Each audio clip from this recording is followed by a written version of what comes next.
Welcome back to new video. मैं सत्यम आप सभी का बहुत बहुत स्वागत करता हूं लर्न विथ लर्नर के इस प्लेटफॉर्म पे।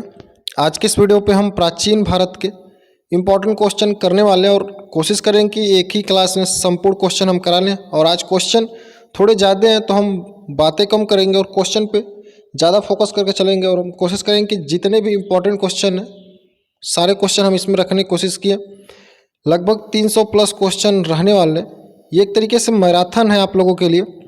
और सब कुछ सही रहा तो आपको लगभग सारे हिस्ट्री के क्वेश्चन जो सेकेंड पेपर और फर्स्ट पेपर में जो प्राचीन भारत के 3 से 4 क्वेश्चन देखने को मिलने वाले एक ही क्लास से देखने को मिल जाएंगे। तो हम बिना समय गवाए आते हैं आज के अपने प्रश्नों के संग्रह पे।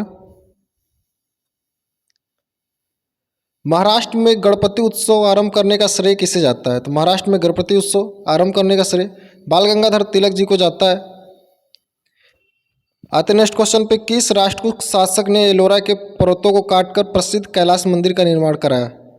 तो यह है कृष्ण प्रथम। आते नेक्स्ट क्वेश्चन पे, वेगी के चालुक्य वंश का संस्थापक कौन था? तो चालुक्य वंश का संस्थापक विष्णुवर्धन था।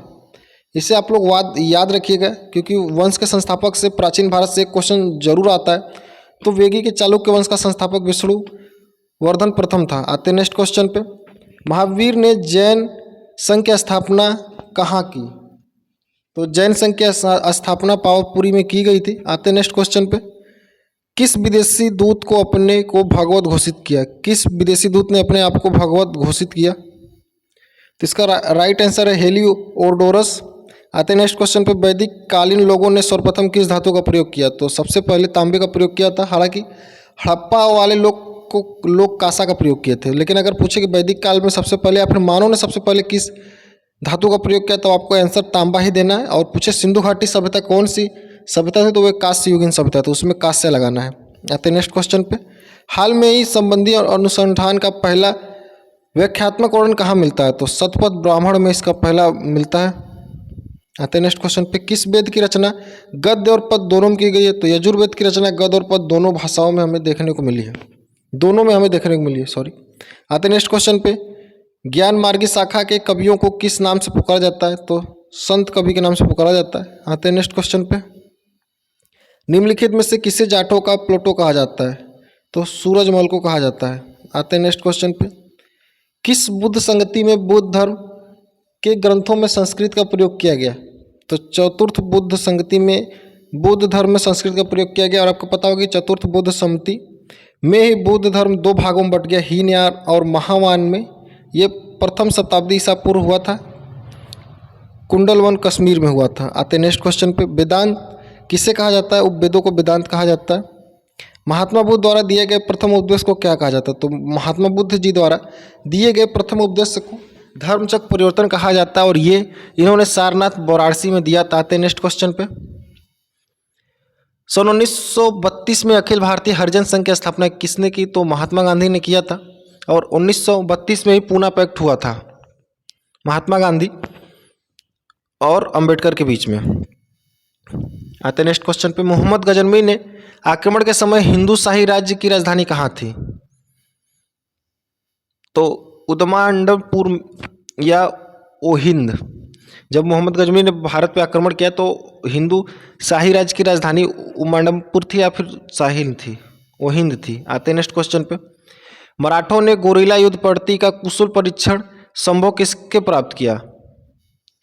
तो अहमदनगर के ओबिसिनियाई मंत्री मलिक अकबर से। भारतीय इतिहास में अमरम का अर्थ क्या हुआ करता था? तो जागीर हुआ करता था। अशोक ने कलिंग पर आक्रमण किया था तो 260 ईसा पूर्व। हालांकि 261 ईसा पूर्व भी कहीं कहीं दिखाता है, तो आप लोग इसको देखिएगा। आते हैं नेक्स्ट क्वेश्चन पे, किस भारतीय ने सर्वप्रथम अनिवार्य शिक्षा प्रणाली लागू करने के लिए सदन में विधेयक प्रस्तुत किया था? तो गोपाल कृष्ण गोखले। गोत्र व्यवस्था का प्रचलन कब हुआ? तो उत्तर वैदिक काल में। मालिक काफिर को 1000 दिनारी कहा गया क्योंकि वे 1000 दिनार में खरीदा गया था। हड़प्पा वासियों को निम्नलिखित में से किसका ज्ञान नहीं था? तो मेहराबों का निर्माण। निम्नलिखित में से किस व्यक्ति को बिना ताज का बादशाह कहा जाता था? तो सुरेंद्र नाथ बनर्जी जी को कहा जाता था। हड़प्पा काल में तांबे के रथ का खोज किसने किया? तो दोमाबाद में किया गया था। आते नेक्स्ट क्वेश्चन पे, राजगिरी में महावीर स्वामी ने सर्वाधिक निवास किस ऋतु में किया? तो वर्षा ऋतु में किया था। आते नेक्स्ट क्वेश्चन पे, जैन धर्म के पहले तीर्थकार के रूप में किसे जाना जाता है? तो ऋषभदेव को पहले तीर्थकार के रूप में जाना जाता है और 24वें तीर्थकार के रूप में महावीर स्वामी को जाना जाता है और 23वां भी इंपॉर्टेंट था, 23वें के रूप में पार्श्वनाथ को जाना जाता है। आते नेक्स्ट क्वेश्चन पे, महावीर स्वामी यति कब कहलाए? घर त्यागने के बाद महावीर स्वामी को यति की उपाधि दी गई थी। अलाउद्दीन खिलजी का मूल नाम क्या था? तो अली गुरसाब था। आते नेक्स्ट क्वेश्चन पे, महावीर के निर्माण के बाद जैन संघ का अगला अध्यक्ष कौन बना? तो शुद्धमन बना था। आते नेक्स्ट क्वेश्चन पे, किस शासक के काल में चतुर्थ बौद्ध संगति हुआ था? तो हमने बताया था कि चतुर्थ बौद्ध संगति फर्स्ट ईसा पूर्व कनिष्क के शासनकाल में कुंडलवन कश्मीर में हुआ था। आते हैं नेक्स्ट क्वेश्चन पे, आदि जैन ग्रंथों की भाषा क्या थी? तो प्राकृत भाषा थी। जैन धर्म के 5 व्रतों में सर्वाधिक महत्वपूर्ण व्रत कौन सा है? तो अहिंसा, सत्य, अहिंसा, अस्तेय, अपरिग्रह और ब्रह्मचार। और जो ब्रह्मचार है उसको महावीर स्वामी ने जोड़ा था। तो 5 हैं, उसमें सबसे जरूरी है अहिंसा। सर्वप्रथम चारों आश्रमों के विषय में जानकारी कहाँ से मिलती है? तो जलाबोपनिषद से मिलती है। आते नेक्स्ट क्वेश्चन पे, मुस्लिम कानून के 4 स्रोतों में 3 कुरान, हदीस एवं इजमा है, निम्नलिखित में से कौन सा चौथा है? इसका राइट आंसर है कयास। मुस्लिम शासकों से क्वेश्चन नहीं बन रहा है, नामात्र के हिसाब से ही क्वेश्चन बन रहा है। तो मुस्लिम शासक आप लोग खुद से मत पढ़िए, जो हम क्लास में कराते रहे वहाँ से क्वेश्चन बन जाएगा, चाहे एमसीक्यू हो गया, चाहे जो लूसेंट वाली सीरीज चल रही है या फिर इस सीरीज से, वहाँ से एक क्वेश्चन आपको मिल जाएगा। तो मुस्लिम शासकों के पीछे आप लोग वक्त मत बर्बाद कीजिए, क्योंकि इस समय मुस्लिम शासकों से क्वेश्चन नहीं ले रही है। मोहनजोदड़ो स्नानागार के पश्चिम में स्थित स्तूप का निर्माण किस काल में किया गया था? तो कुषाण काल में किया गया था। आते नेक्स्ट क्वेश्चन पे, भारत में धन का निष्कमन का क्या अर्थ है? जो धन भारत के बाहर जाता है उसके बदले कुछ भी नहीं प्राप्त होता है। The poverty and British rule of India, इसको दादा भाई नौरोजी जी ने लिखा था, उन्होंने ये सिद्धांत दिया भी था। आते नेक्स्ट क्वेश्चन पे, इंडिपेंडेंस नामक समाचार पत्र का प्रकाशन किसने प्रारंभ किया? तो मोतीलाल नेहरू ने आरंभ किया। सिंध का बाग या मृतकों का टीला हड़प्पा सभ्यता के किस पुरास्थल कहा जाता था? तो मोहनजोदड़ो को कहा जाता था। कांग्रेस की स्थापना ब्रिटिश सरकार की एक पूर्व निश्चित गुप्त योजना के अनुसार की गई, यह किस पुस्तक में लिखा गया? तो इंडिया टुडे में ये चीज़ें हमें देखने को मिली। और कांग्रेस की स्थापना 1885 में हुई थी। आप लोग ये याद रखें, इरविन इस समय था। आते हैं नेक्स्ट क्वेश्चन पे, ऐसा कौन सा प्रथम सूफी साधक था जिसने अपने आप को अनहलक घोषित किया था? तो मंसूर अल्लाज। आते हैं नेक्स्ट क्वेश्चन पे, ब्रिटेन की हाउस ऑफ लॉर्ड्स ने किस अंग्रेज अधिकारी को ब्रिटिश साम्राज्य का शेर कहा था? तो जनरल डायर वो क्या था? और ये वही जनरल डायर है जिसने निहत्थे लोगों पे गोलियां चलाई थी, इसको उधम सिंह ने घुस के मारा था। आते हैं नेक्स्ट क्वेश्चन पे, इंडिया इंडिपेंडेंस लीग की स्थापना किसने की? तो राज बिहारी बोस जी ने किया था। आते हैं नेक्स्ट क्वेश्चन पे, किस व्यक्ति ने गांधी के नमक सत्याग्रह की तुलना नेपोलियन की पेरिस यात्रा से किया था? तो सुभाष चंद्र बोस ने किया था। आते नेक्स्ट क्वेश्चन पे, हरबिलास शारदा द्वारा प्रस्तावित अधिनियम जिसे सामान्यतः शारदा अधिनियम कहा जाता है क्या था? तो बाल विवाह निरोधक अधिनियम 1929 था, जिसे शारदा अधिनियम कहा जाता है। आते नेक्स्ट क्वेश्चन पे, शिमला का सन्यासी के नाम से कौन विख्यात है? तो एयू ह्यूम। और कांग्रेस की स्थापना में एयू ह्यूम का बहुत बड़ा योगदान रहा था। हड़प्पा सभ्यता की मुद्राएं किससे निर्मित की जाती थी? तो मिट्टी की मुद्राएं होती थी हड़प्पा के समय में।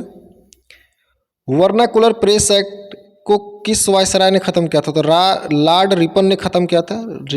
सिर्फ रिपन ने खत्म किया था, लॉर्ड लगाने की जरूरत नहीं इनके नाम के आगे। और इसे लिटन ने आरंभ किया था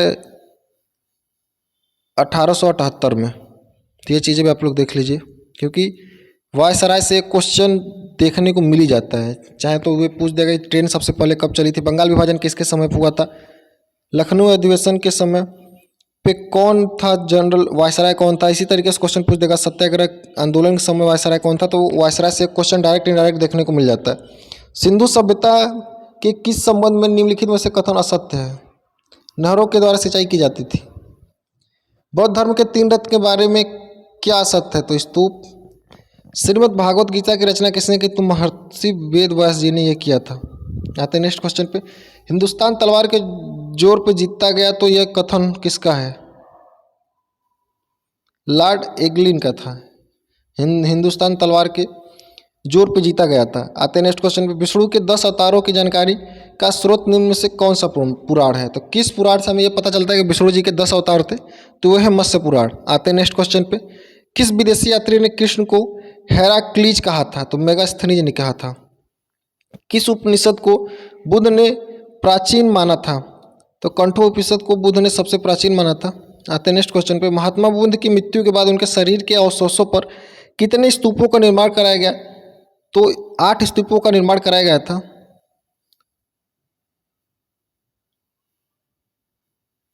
अब आते हैं नेक्स्ट क्वेश्चन पे। आगरा या फतेहपुर सीकरी दोनों ही लंदन से बड़े हैं, यह कथन किसका है? तो राल्फ फिंच ने यह कथन दिया था।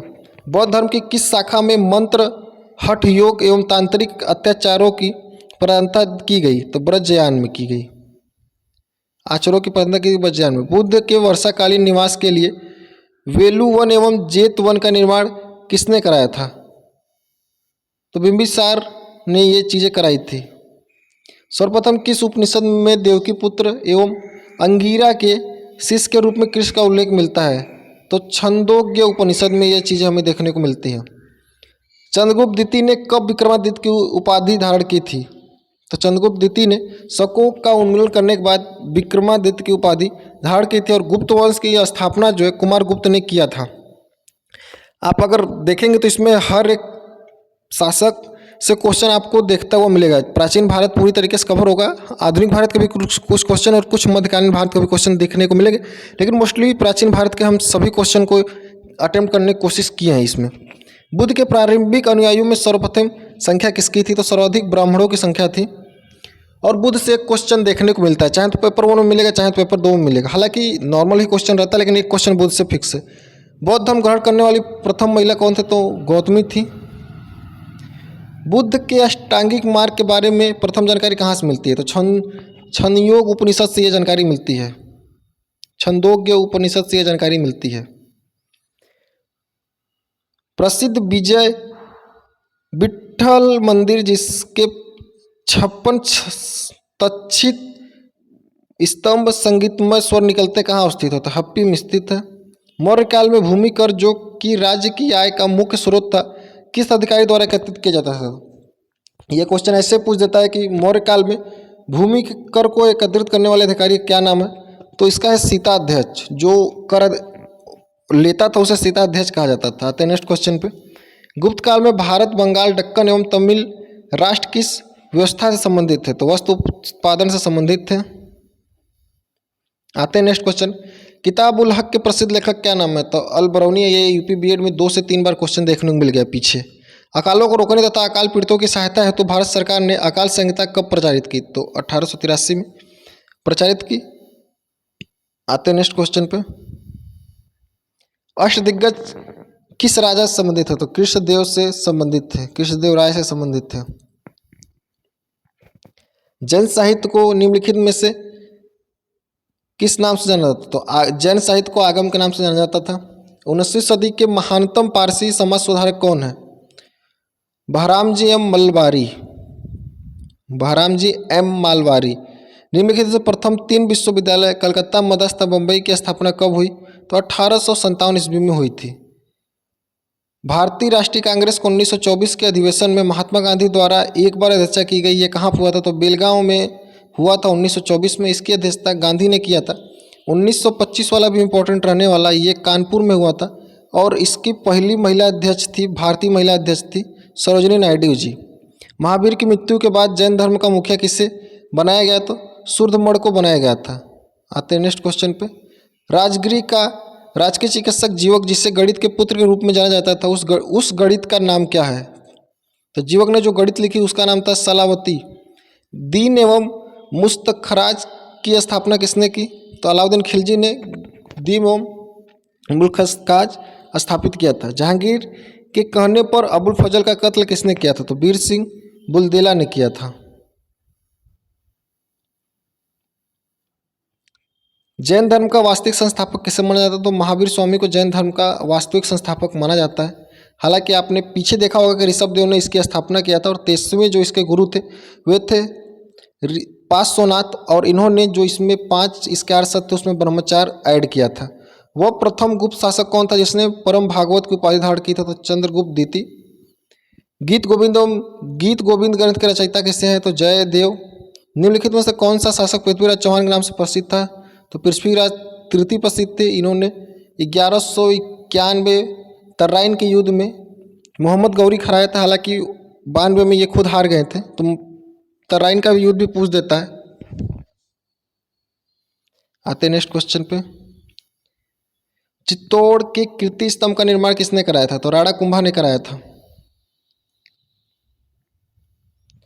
निम्नलिखित युग्मों में से कौन सा सही सुमेलित है? तो जहांगीर बल्स का युद्ध।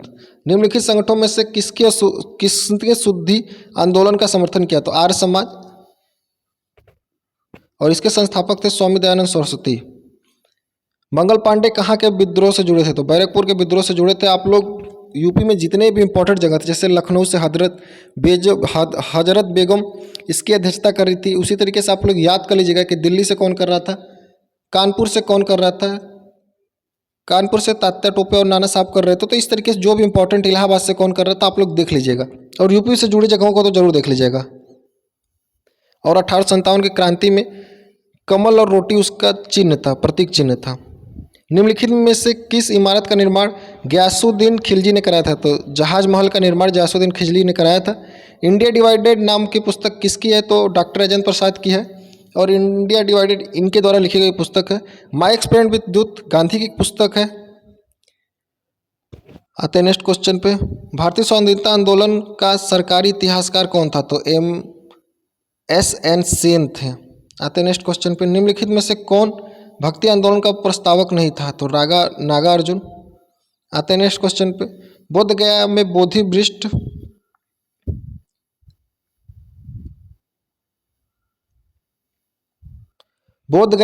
वृक्ष अपने वंश की किस पीढ़ी का था? तो पृष्ठम। नेक्स्ट क्वेश्चन पे आते हैं। विश्व का सबसे ऊंचा कहा जाने वाला विश्व शांति स्तूप बिहार में कहाँ है? तो राजगीर में स्थित है। नव नालंदा महाविहार किसके द्वारा विख्यात है? तो ह्वेनसांग का स्मारण। अशोक के ब्राह्मी अभिलेखों को सर्वप्रथम किसने पढ़ा था? तो प्रिंसेप ने इसे पढ़ा था। मुगल बादशाह अकबर को पालने वाली धात्री का नाम है? तो महामंगा नाम था। आप लोग देखे होंगे महामंगा भी इसे कहा जाता था। मलिक अंबर कहाँ का रहने वाला था? तो अबिसिनिया का था।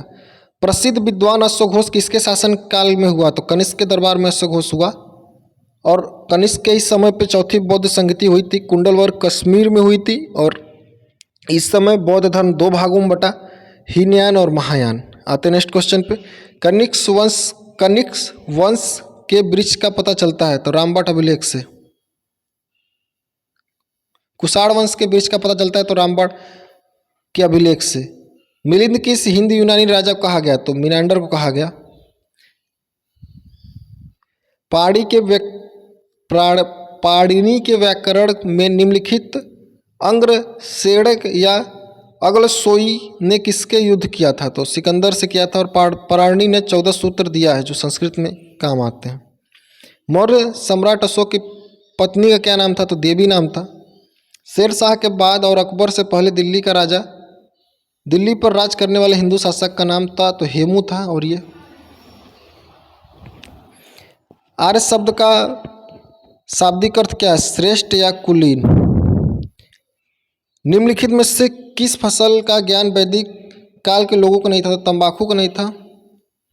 आपको पता होगा कि तंबाकू को पुर्तगाली अपने साथ लेके आए थे। निम्नलिखित में से कौन वैदिक गणित का महत्वपूर्ण अंग है? तो सौल सूत्र। निम्नलिखित में से प्राचीन वैदिक युग की संस्कृति के बारे में सूचना मिलती है? तो ऋग्वेद से मिलती है। वेदों की संख्या कितनी है? तो 4। त्रिवेद में कौन सा वेद शामिल नहीं है? कभी कभी ये पूछ देता है, तो अथर्ववेद उसमें शामिल नहीं है। भारत में राज्य चिन्ह में प्रयुक्त होने वाला शब्द सत्यमेव जयते किस उपनिषद से लिया गया है? तो मंडूक उपनिषद से ये लिया गया है। ऋग्वैदिक आर्यों का मुख्य व्यवसाय क्या था? तो पशुपालन था। निम्नलिखित में से कौन सा प्रांत मौर्य साम्राज्य से बाहर था? तो असम पे मौर्य साम्राज्य का नहीं था, लगभग मौर्य साम्राज्य पूरे भारत पे पहुंच गया था, पूरे भारत पे राज्य कर रहा था। आते हैं नेक्स्ट क्वेश्चन पे। अशोक का सबसे छोटा स्तंभ लेख कौन सा है? तो रूमी नदी है। आते हैं नेक्स्ट क्वेश्चन पे। प्रसिद्ध 10 राजाओं का युद्ध किस नदी के तट पे हुआ था? तो परूड़ी नदी पे हुआ था, पड़ूसी नदी पे हुआ था। मौर्यकालीन गुफाओं में सर्वाधिक प्राचीन गुफा निम्न में से किस पहाड़ी पर है? तो बराबर पहाड़ी पे है। निम्नलिखित में से किस ग्रंथ में शूद्रों के लिए आर्य शब्द का प्रयोग हुआ था? तो अर्थशास्त्र में शूद्रों के लिए आर्य का प्रयोग हुआ था और अर्थशास्त्र के लेखक चाणक्य हैं। अशोक के अभिलेखों में सबसे लंबा स्तंभ लेख निम्न से कौन सा था? तो 7वां था। मौर्य काल में गुप्तचरों का कहा जाता था? तो गुण पुरुष कहा जाता था। भूमिदान का प्रथम उल्लेख कहाँ से मिलता है? तो सातवाहनों के समय से मिलता है और शीशे का सिक्का भी इन्होंने चलाया था, सातवाहनों नहीं चलाया था। आते नेक्स्ट क्वेश्चन पे। विशिष्टिपुत्र पुलुवामी ने द्वितीय सदी के मध्य में सातवाहन राज्य की राजधानी किसे बनाया? तो प्रतिष्ठान को बनाया था। सातवाहनों ने आरंभिक दिनों में अपना शासन कहाँ पे किया? तो महाराष्ट्र में किया। सातवाहन वंश का स्थापक कौन था? तो सिमुक था। कर्ण वंश की स्थापना किसने की थी? तो वासुदेव ने किया था। और डायरेक्ट एक क्वेश्चन स्थापना से मिल जाता है कि संस्थापक कौन था, इसकी स्थापना किसने किया है। तो वंश के संस्थापकों को देख लीजिएगा, हालांकि ये इजी है लेकिन आप लोग एक बार पूरा देख लीजिएगा।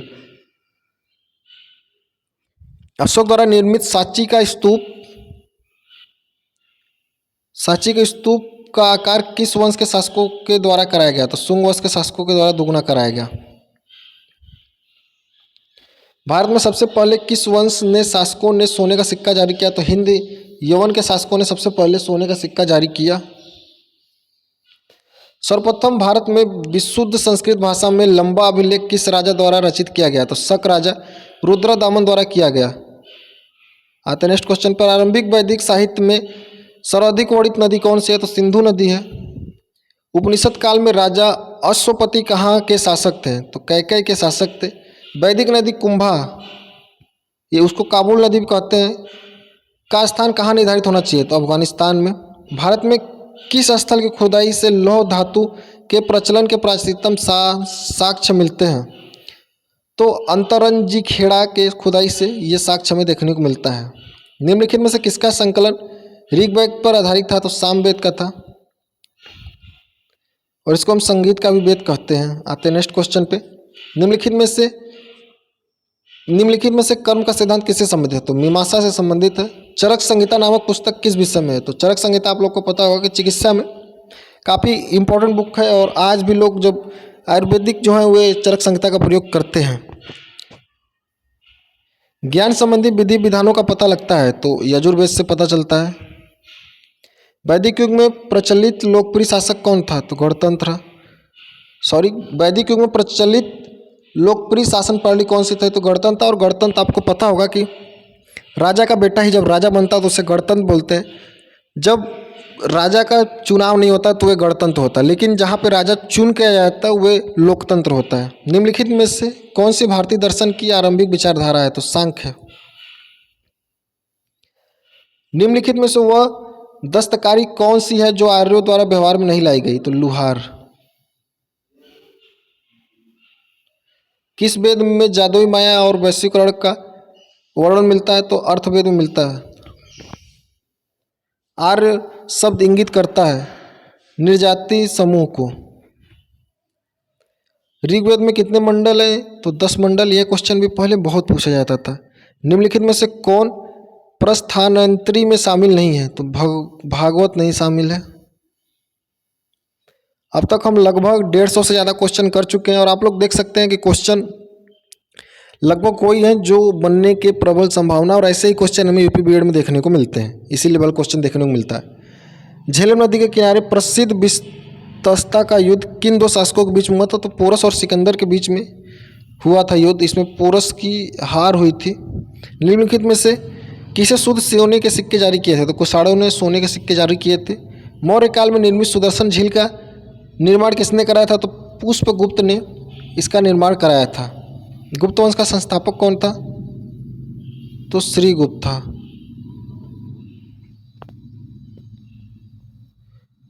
मेहरौली का स्तंभ किस शासक से संबंधित है? तो चंद्रगुप्त द्वितीय से संबंधित है। गुप्त काल में किस शासक को कविराज कहा जाएगा? तो समुद्रगुप्त को कहा गया। दीवान एवं फौजदारी से संबंधित ग्रंथ की रचना सर्वप्रथम कब हुई थी? तो गुप्त काल में हुई थी।